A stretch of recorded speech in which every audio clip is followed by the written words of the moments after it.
ములుగు జిల్లాలో మంత్రి సీతక్క పర్యటించారు. ఈ పర్యటనలో గోవిందరావుపేట మండలంలో ఏర్పాటు చేసిన మహిళా సాధికారత సమావేశానికి ముఖ్య అతిథిగా పాల్గొన్నారు. ప్రజా ప్రభుత్వం రాష్ట్రంలోని మహిళలందరి అభివృద్ధికి ప్రత్యేక సంక్షేమ పథకాలను అమలు చేస్తుందని, 1 కోటి మంది మహిళలను కోటీశ్వరులను చేయడమే ప్రజా ప్రభుత్వ లక్ష్యమన్నారు.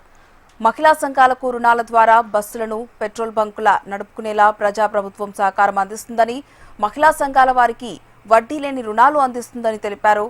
మహిళా సంఘంలోని సభ్యులు ఎవరైనా ప్రమాదవశాత్తు మరణిస్తే 10 లక్షల రూపాయలతో బీమా కల్పిస్తున్నామన్నారు. రాష్ట్ర ప్రభుత్వం ఎప్పుడూ మహిళా అభివృద్ధికి కట్టుబడి ఉందన్నారు మంత్రి సీతక్క.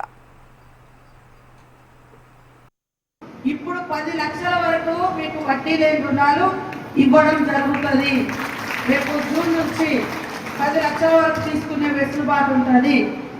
ఈ రోజు ఇంత మంచి కార్యక్రమం చేస్తుంటే మన వాళ్ళు కూడా సంఘాలలో యాక్టివ్ ఉండాలి. వాళ్ళకి చెప్పాలి. మనం ఎన్ని చేసినా కొంతమంది ఉంటారు టీఆర్ఎస్ వాళ్ళు, కొంతమంది బీజేపీ వాళ్ళు ఉంటారు. వాళ్ళంతా వంకర తిప్పుతూ ఉంటారు. వాళ్ళు ఏం చేయలేదు, మనం చేస్తే ఏదో ఒక రాయేస్తాం.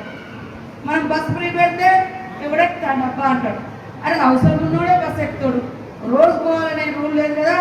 అయినా బడికి వచ్చేటోళ్ళు ఏటునగరం అమ్మాయి ములుగులో డిగ్రీ కాలేజీకి వస్తుంది. మరి ములుగు వాళ్ళు తోటలు ఏరడానికి అవసరమైతే ఏటునగరం దాకా పోతుంది. బస్సు ఎందుకు ఇస్తారంటారు. అంటే ఇయ్యేదేమో ఎందుకు ఇస్తలేరు, ఇచ్చిందేమో ఎందుకు అంటే సన్న బియ్యం ఇస్తే మంచిగా లేదు, కరెంట్ ఇళ్ళలో ఫ్రీ ఇస్తే ఎవడేమన్నాను, బస్ ఫ్రీ పెడితే ఎందుకు పెడుతున్నారు, అవసరమా బస్ ఫ్రీ అంటారు. అంటే ఆడవాళ్ళకి స్వేచ్ఛ వస్తే తట్టుకోలేకపోతున్నారు బీఆర్ఎస్ నాయకులు.